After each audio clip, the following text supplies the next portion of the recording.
Welcome to the Loving Truth Podcast, where it's all about finding clarity, confidence, and peace in the face of marriage challenges. And now your host, relationship expert, and certified master life coach, Sharon Pope.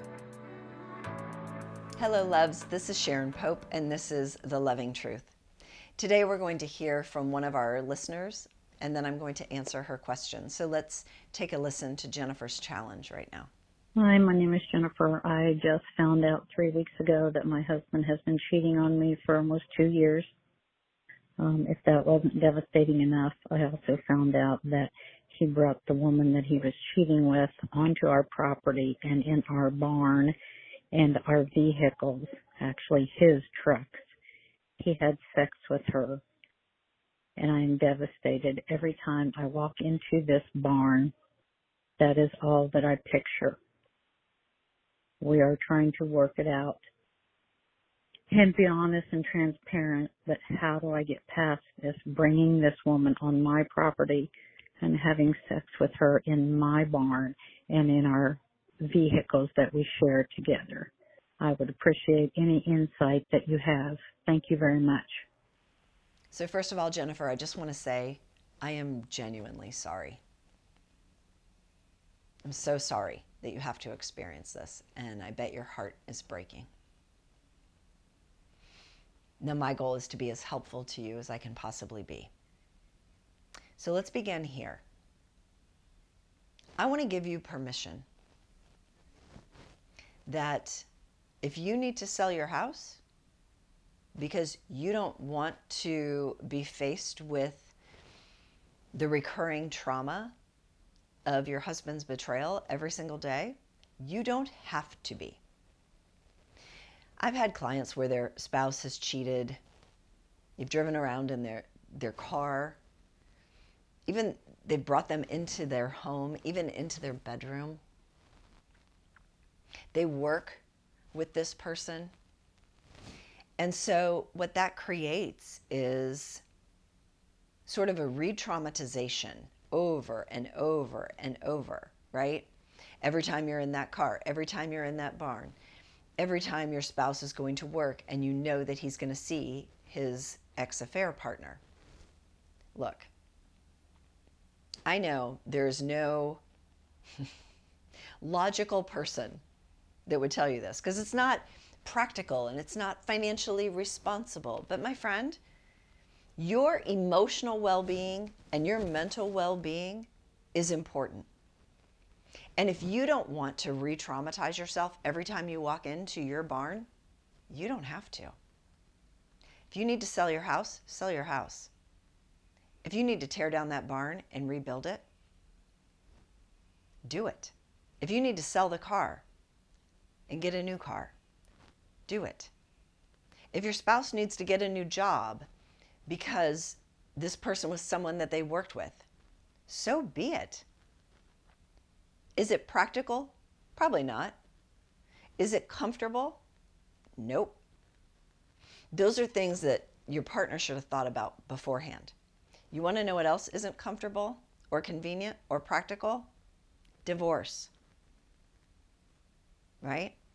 So I just don't want to take this off the table. Like so many times women will come to me where they find out that their partner has cheated. Let's say it's with someone from work. And it's almost like it's off the table that he should go find another job or she should go find another job. That in my mind is not off the table. Why? Because it's so hard to find another job?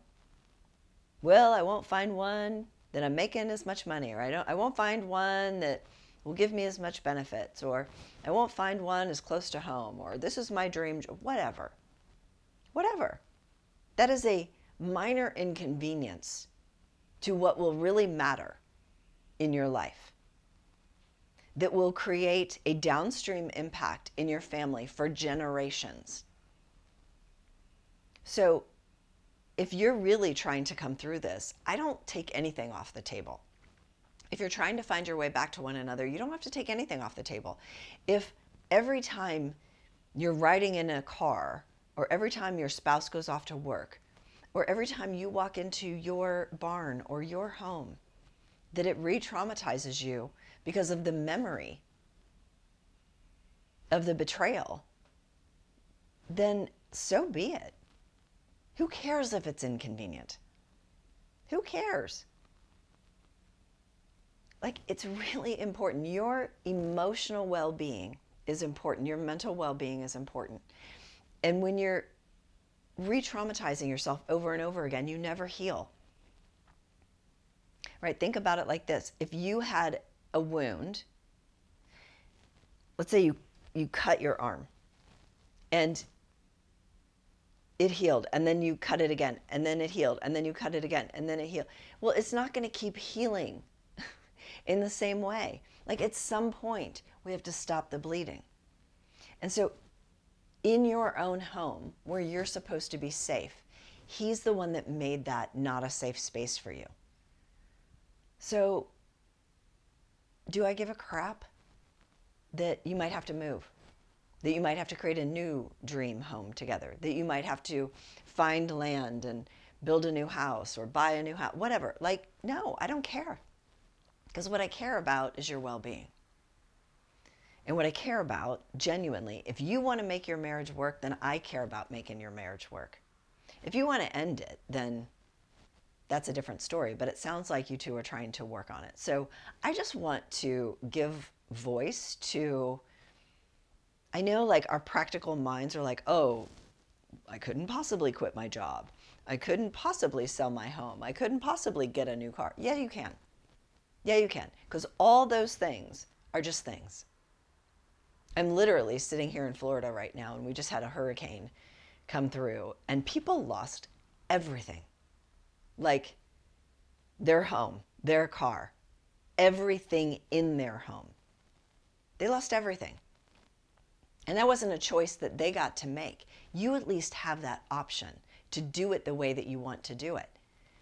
So I'm someone who has lived through 2 different occasions where I essentially got rid of all of my things and had to restart or rebuild, or chose to restart and rebuild.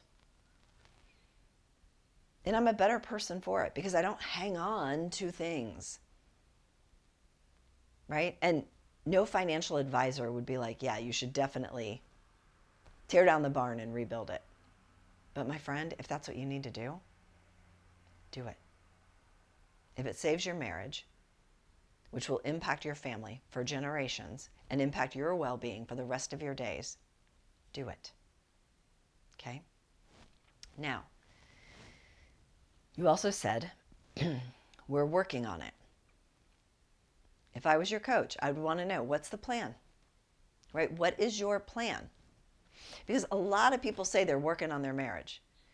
Hear me when I say this, folks. If there has been discovered infidelity in your relationship, you need help with that. You cannot work on it and work through this on your own. You can't do it. So it doesn't have to be with me.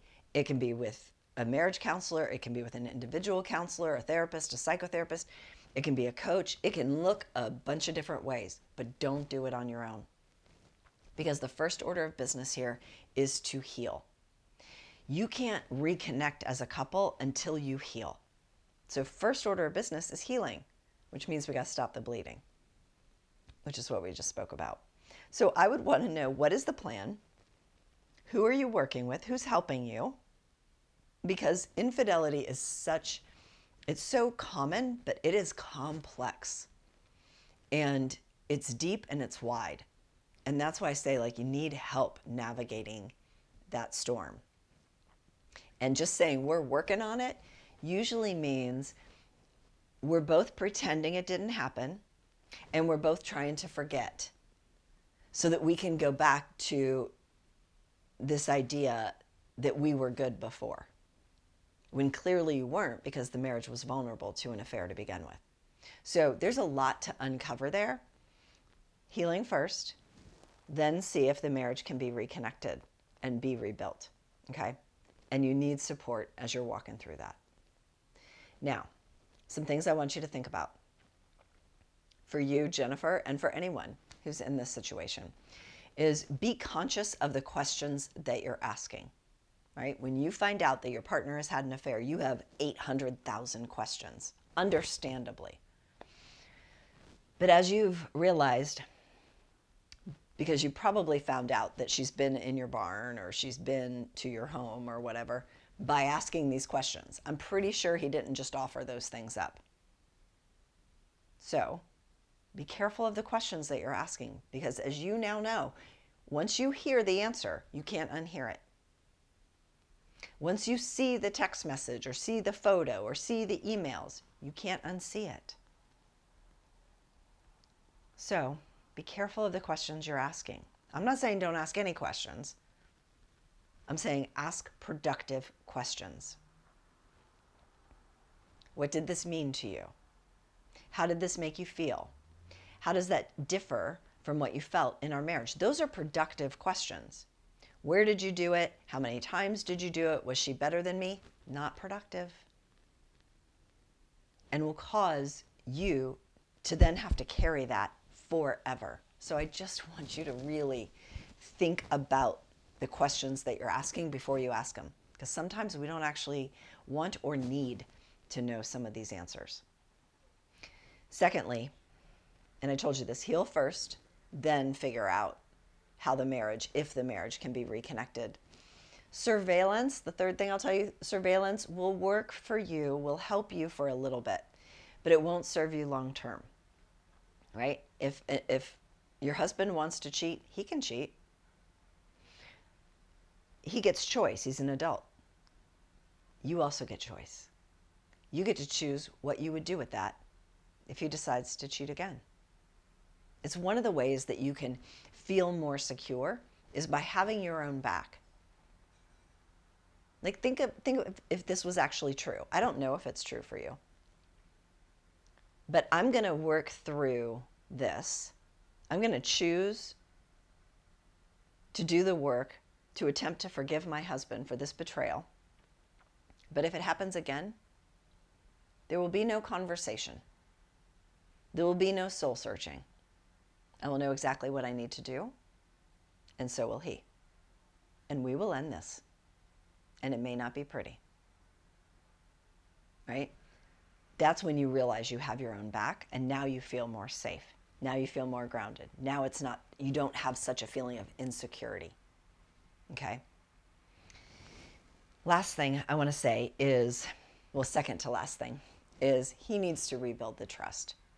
Now that should be obvious, but sometimes in these betrayals, the person who cheated just wants you to just forget, like pretend it didn't happen, so that that person doesn't have to do any soul searching or introspection or change or make change in their lives, because change is hard. Introspection, you may not like everything you see, so that's hard work. But he broke the trust, so he's got to do the work to rebuild it. It doesn't mean you don't have any work to do, but it means that he's got some work to do in this situation if he wants this relationship to work. So please don't take this all on as if it's your responsibility to carry this. And even though he's the one that cheated, he doesn't have any work to do in this way. And it's not really impacting his life in any way, but it's impacting yours every single day. Probably the first thing you think about every single day.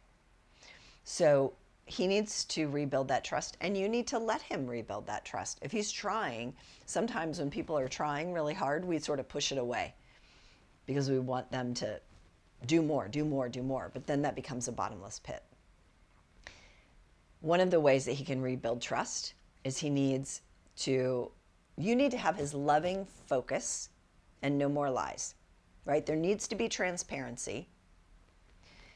We need to stop the lying and the hiding, like stop the bleeding, of course, because you have no chance of healing if he's still cheating or if he's still in communication with his affair partner. But also, what everyone who's ever been cheated on, what we all want to know is, are you choosing me? Do you actively choose me? Are you choosing me because you don't want to be embarrassed by your story coming out? Are you choosing me because, well, it's going to be really inconvenient and very costly if I divorce? No, like, we want to be chosen. So that's that loving focus, that consistent loving focus that he can place on you to reassure you that he's choosing you. Not by default, not so that he doesn't have to face his fears or all the inconveniences of divorce, but choosing you because there's nowhere else that he would rather be. And he's genuinely sorry for what he did and how it hurt you. That's what you need to know. Okay? The last thing I will say is be patient with yourself. This is a long process. A lot of people come through it. It is absolutely possible to come through it. Don't do it alone, and be patient with yourself. Okay? So for anyone that you just found out that your partner has cheated on you, you're not alone. You're not the first person to walk this path. It hurts like hell. And you can do this. You can come through it. First, heal. That's what's most important, because even if you end this relationship, you're taking yourself with you. And you want your healed self to come with you. And only from that healed place can you even try to reconnect in a new way with your partner anyway. So first things first is heal. The second order of business is, can we find a new way to be in relationship with each other that feels more respectful, that feels trustworthy, that feels safe, that feels loving and chosen. All right, I hope that is helpful for you. For anyone out there, if you have a specific question, a specific circumstance that you would love for me to address on this podcast, I would love to help you with it. So all you have to do is leave me a voicemail message at 727-537-0359. Okay? And if you're worried about anonymity, just make up a name. It doesn't even matter. You don't even have to leave a name. Just tell me your situation. We'll play it on this call, and I'll be glad to answer your question. If I can be helpful to you, I want to do that. All right. Please take really good care, and I'll see you on the next podcast. If you're listening to this podcast because you're struggling to decide whether to stay or go in your marriage, and you're serious about finding that answer, it's time to book a Truth and Clarity session with a member of my team. On the call, we'll discuss where you are in your marriage and explore if there's a fit for you and I to work together so you can make and execute the right decision for you and your marriage. Go to clarityformymarriage.com to fill out an application now. That's clarityformymarriage.com.